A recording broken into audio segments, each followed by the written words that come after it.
Well, howdy do, buckaroos. I'm Joe Leydon from Cowboys and Indians magazine, and it is my pleasure and privilege today to be talking with singer, songwriter, artist, and all-around good egg, Kelly Lang, and she's coming to us live from her home. And Kelly, how are you holding up with the lockdown going on?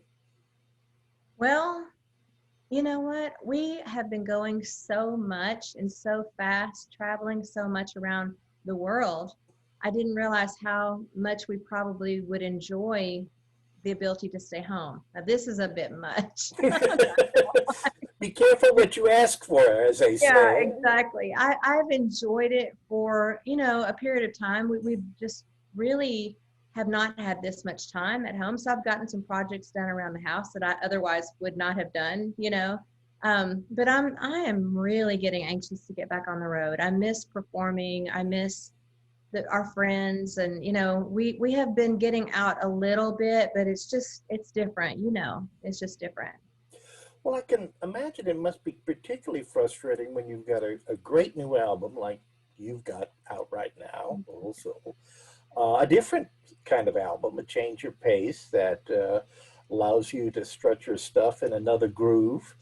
Uh, and yet, you can't you can't even go out and shoot a video for it now Uh, because you know, I that's one of the things that I learned how to do. I shot or I put together a lyric video, and I'm learning some computer skills that I didn't know I had. So that was fun. But I've also put together some videos for future songs coming out of personal video, personal picture things that I did have some kind of control or say so over. So those will be something to look forward to in the future as well. But you're right. I mean, the creative part of what we're about is just been stunted. So we've had to get more creative with how we're going to pull things off. now the new album also Yes. is a collection of covers of songs from that charted for other people in the 70s and 80s. And it's quite a diverse collection. Everything from the Cars Drive to a nice sensual duet with your husband, TG. Uh, Yeah. how did you go about picking these particular songs? Are these songs you performed live before? Well, no, I've never really had an opportunity to perform any of them. I have done Your Love Has Lifted Me Higher and Let's Stay Together. And I also did Easy on the Huckabee Show a couple of weeks ago. So that was kind of fun. But these songs, my dad worked for Conway Twitty for 25 years. He was his road manager. And we lived in Oklahoma. And when Conway decided to move his whole organization over to Tennessee, I was a little girl. And you would think that country would be the only form of music that I would have grown up with. But my mom loved people like Gladys Knight and Frankie Valli and the Commodores. And so I had a huge influence of different types of music growing up. So, for instance, Quando was a song that she played Engelbert Humperdinck's music around the house all the time. And I loved his version. It was a thrill to meet him later on in life. And it was really funny because the reason I chose that particular song, TG and I were in Italy last year, and we were in Venice in a gondola. Can't get more romantic than that. But they didn't have any music. And I was like, this didn't play out like I thought it And was. aren't you supposed to, like, you have I to pass a know. test before you can become a gondolier? Like, I must would be able to row, but must also be able to sing? I mean, well, I mean, a few of them were not ours for some reason. So I put on Engelbert's form of Quando and we sang it together. But that inspired me to record that as a duet with him, and it was so much fun. So I'm looking forward to fans hearing that. and that is available, at least the audio on YouTube right now. If they want to check that out, we've got a link to it in the story we've got on our website. Well, let's go back just a little bit now. You grew up, your father was road manager for Right. Conway Twitty. Mhm. Uh, so, like, early on, this was the exposure. This is your indoctrination. Is it? I mean, like, you didn't grow up at any time thinking, I really want to operate a profitable chain of dry cleaning stores or something like that.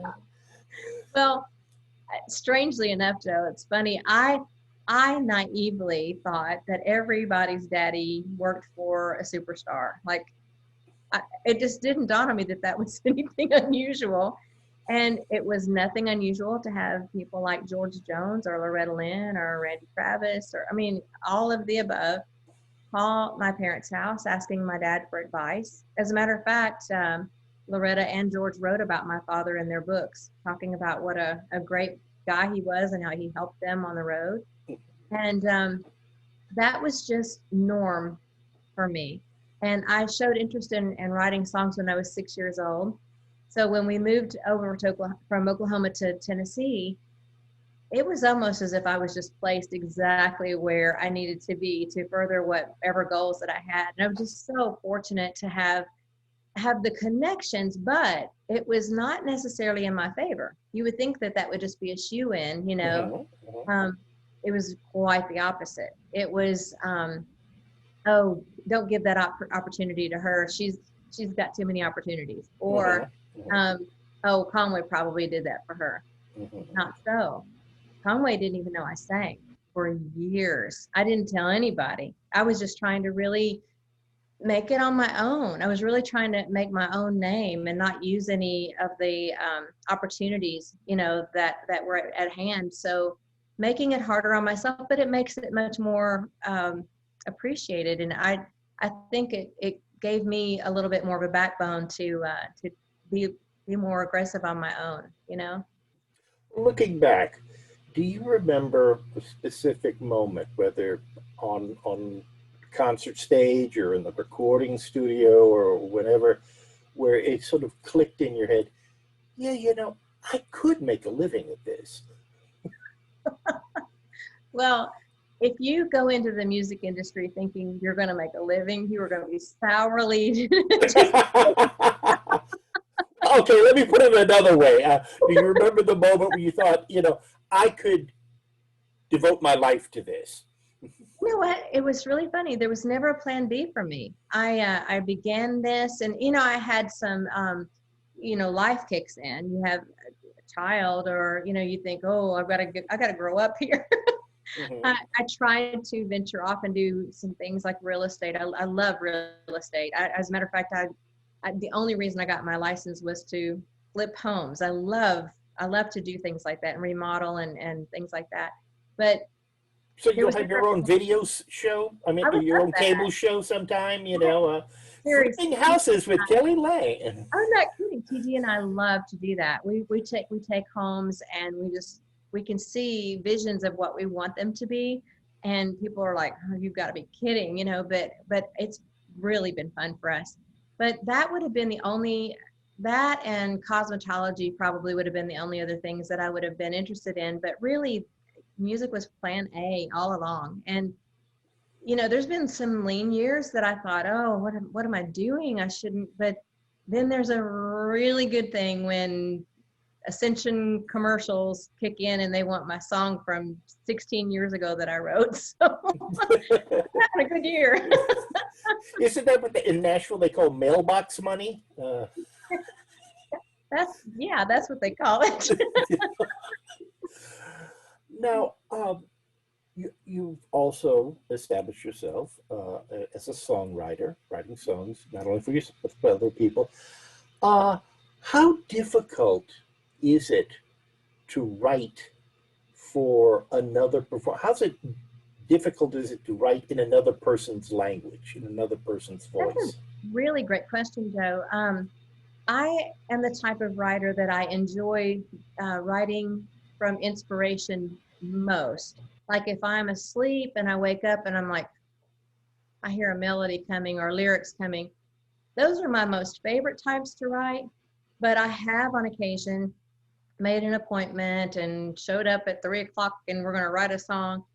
I can do that, but that's not my favorite type because it seems a little forced to me.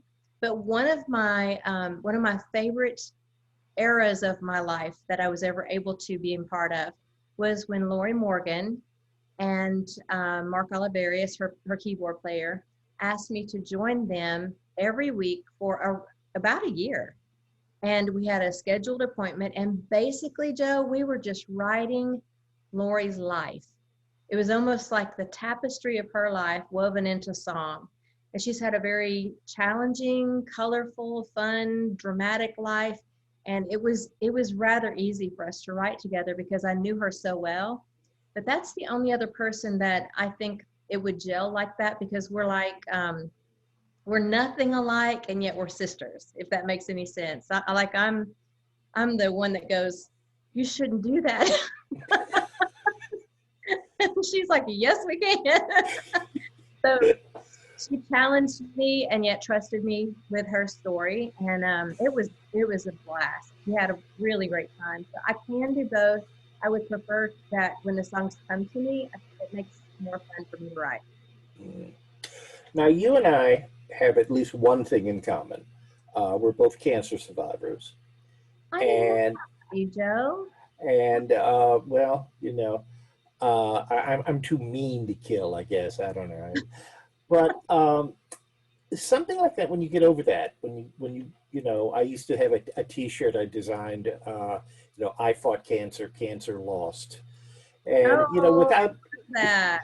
without getting, you don't even get too arrogant. But on the other hand, after you get through something like that, isn't there a part of you that goes, okay, this is the worst thing life could have thrown at me, and I got over it. I mean, Yeah, I think I can understand what you're saying exactly. It was one of these things that I don't ever want to live through again. Nobody wants to hear that. But I will say that it grew me up, and the things that I might have been afraid of at one time don't really rattle me so much. Um, I like to say this, like when I was diagnosed, I was 36. I had two small children. I was single, and it had already spread. I had to go through chemo and radiation. I do not look good bald and green. It is not my color. But some might look at it as a death sentence, Joe. But I chose to not allow that type of language around me. I chose to look at it as my life sentence. And from that foot forward, I took steps boldly and more aggressively, more appreciatively. And I didn't take no for an answer. And just that doesn't scare me anymore. So I get it. I was just challenged by it. It was not something that was going to get me down. And God forbid if it happens to me again. I have now. I think knowledge is power, and I didn't have that knowledge back then. So I'm not afraid anymore. So I learned a lot. I learned a yeah. lot. Well, it's sort of like, okay, like I say, life throws this at you, and you duck that foul ball, and after this, okay, you don't want to walk around this earth going, okay, what else you got in store for me? But on the No, other hand, because if you ask that question, well, look what we've got now. but I do. I'm challenged with this on occasion, not all the time. I wonder if you're like this too. I I have seen people that have been diagnosed around the time that I was, and they didn't make it.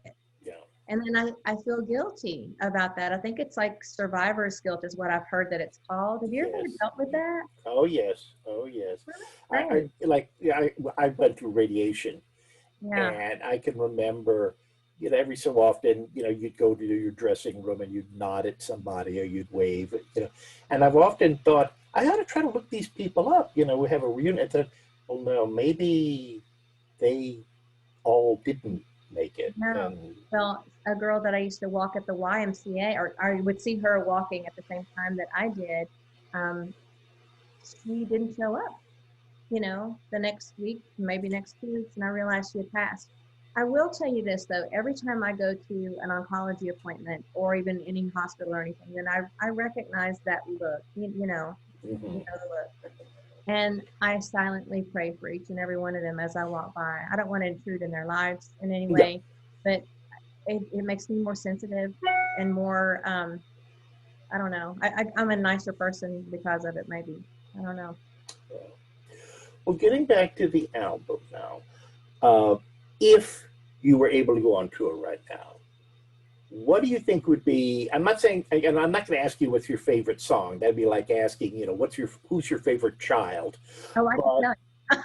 you know, what do you think would be the first one that you'd kick off the performance with? Probably Drive. I think it just kind of sets the album up, and it's mid-tempo, and I think I can see black and white movie behind me with cars going through the hills, and I can just see like a concert starting out with that. It'd be an easy entrance. And what do you think would be, the up tempo tune that would bring the audience to their feet? Oh, I love performing the song, I've Got to Use My Imagination. It's filled with Oh, horns and background vocals, and oh, my inner Gladys Knight comes out.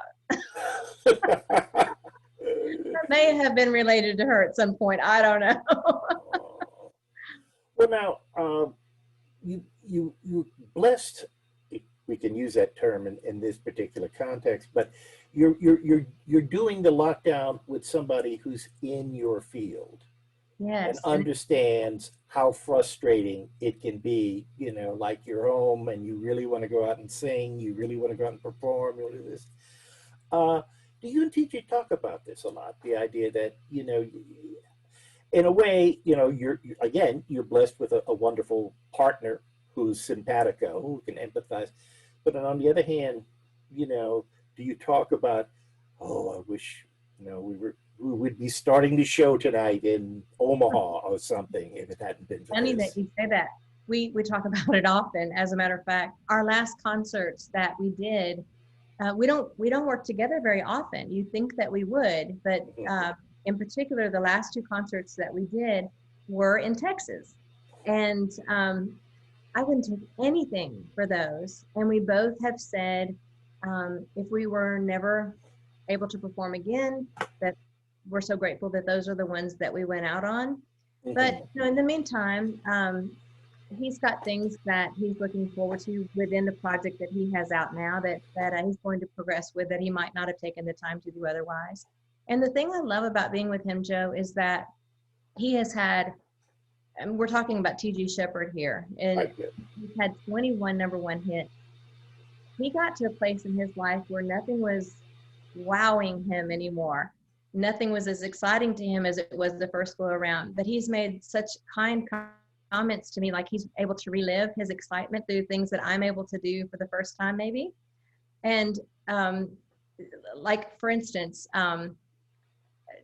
performing with Barry Gibb on stage, he looks like a kid on the side of the stage cheering me on when I perform Mhm. with him, and I'm like, are you really wishing that you could go out there? And he goes, no, I love watching you perform. It's so much fun being on this side. So we're each other's cheerleaders. We're not in no competition with each other whatsoever. So it's really been a wonderful blessing. You're right. Now, you mentioned Barry Gibb. Mhm. Of course, was one of the BGs, but he still is a BG. I guess it's sort of like, a Marine once told me when I made the mistake saying, "Well, you're an ex-Marine." I said, "No, no, no. Oh, and once You, you're you, once you're a Marine, you're always right. Once you're a BG, you're always a BG." you know what? He's a Sir Barry Gibb now. Oh, Did you oh, know? yes, yes. Well, Yeah, he's a and Sir. do you have to call him Sir Barry, or the? I I tease with him. He giggles every time I call him. I go, "Hello, sir." He doesn't take. He's so modest. He would never want to call himself that, but that's indeed his title. But I'm just curious. You've been in the music business a long time. Not that long. You're still a young whippersnapper, as far as I'm concerned. But are you ever still intimidated by anybody? Like the first time you meet them, it's sort of like I'm Yeah, in this room with this person. I. You have different genres of music. I've been around country all my life. Nobody in country really makes me feel that way. But when you venture out of country music, it's a little different. Like to meet Barry and to meet Olivia. to get to know Marie Osmond. These are people that I have on very high platforms, not only in their music, but their writing, but in their movies and their just their iconicness is a little intimidating. But once you get to know them, they're seriously normal people, like more normal than most people you'll ever meet. So I have learned to get past that a bit. I just love people. I love interesting people. It doesn't matter what they do or don't do, but I was at one time intimidated by them, all three of them, but they're so wonderful. You get past that really quickly. Well, I we're would near love the. to meet, I did meet John Travolta. Now I was a little excited about that, and he danced with me. So Oh, oh. that nothing rattles me. Okay. We're nearing the end of the line here, but I want to ask again. I really enjoyed your new album also, and Thank you. uh, what didn't make the final cut, and what would you like to include in Old Soul 2? I like how you're thinking. I had about 200 songs to narrow this down from. We actually recorded The Way We Were. I've always loved that song. I actually have that in the can. There was some songs like I Ain't Missing You at All. Uh, uh, my goodness, some Phil Collins things. There was some Stand By Me. There's some other songs that I will put on a volume two. And one thing I learned is that we cut so many songs on this album, I couldn't make a vinyl out of it. I would have had to have taken 2 or 3 songs off of the project, and I don't like to do that. So the next album, we will definitely keep that in mind and make vinyl out of it, because these songs just they're scream vinyl. Mhm, They're such mhm, classic mhm. stuff. You just want to go back and hear the popping in it. Everything old is new again. Even music, as long as you've got somebody young and fresh and vital, you can put her unique spin on it, like you have in Also. Thank you very much, Kelly. So thank you, and to all of your viewers out there and listeners, thank you for your support. I love every one of you, and I really appreciate your time today. Okay. And stay safe. Keep wearing your mask and washing your hands. I do. Thank Bye you, for Joe. now.